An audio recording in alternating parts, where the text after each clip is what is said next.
students, this is Scholars Channel and today we're going to learn about arithmetic mean. We're going to learn about the ways we can calculate the arithmetic mean. Okay, so the formula we have for calculating arithmetic mean is sigma fx over sigma f. For these we first have to calculate the x point, that is the midpoint. Sigma means summation and this is the frequency, and x here is the value we have. So we have an example, that is the following data represents height of 50 children.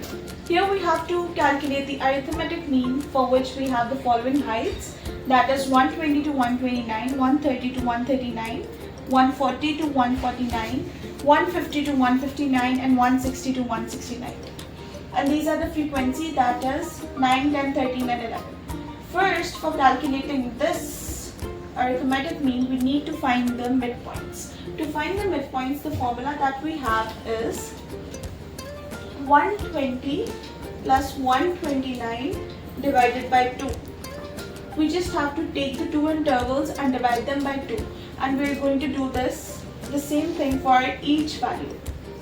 130 plus 139 divided by 2, 140 plus 149 divided by 2, 150 plus 159 divided by 2, 160 plus 169 divided by 2. Okay, now we're going to calculate the values. What we get out of these are 124.5, 134.5, 145, 144.5, 154.5 and 164.5. These are all the midpoints that we need.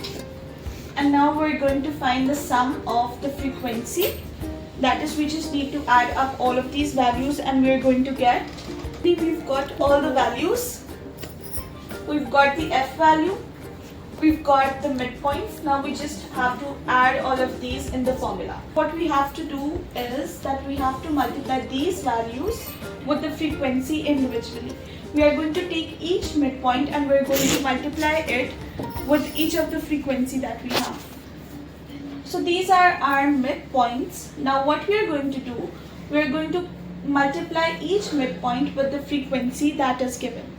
So what do we get out of these is 9 into 124.5 is 1120.5. Next is 134, 5, 1878.5, 1699.5 and 1151.5. These are the values that we get out of multiplying the frequency with the x values. So first what we did, we just took out the midpoints out of those intervals. We added 120 to 129 and then just divided it by 2. We wrote those points down here and then we multiplied the x value with the frequency. And these are our answers. Now we're going to add these as well and we get sigma fx, that would be 7195. This is the sum of all the values that we have here. You can just calculate on your calculators and cross check. Now our whole table is complete. Our final step is just left, that is we just have to add all of these values into that formula given there, that is sigma fx over sigma f, and the values that we have with this formula are 7195 divided by 50, and the answer that we get here is 143.9. This is basically the midpoint of all those values given here. If you see 143.9, lies in the middle value, that is in between these. So that is basically the mean, the midpoint of all the values given. Thank you. I hope this was understandable, and we'll understand the next two types of arithmetic mean in the next class. Everybody for watching this video, and I hope that you like it. So please like, share and subscribe to our channel. Thank you.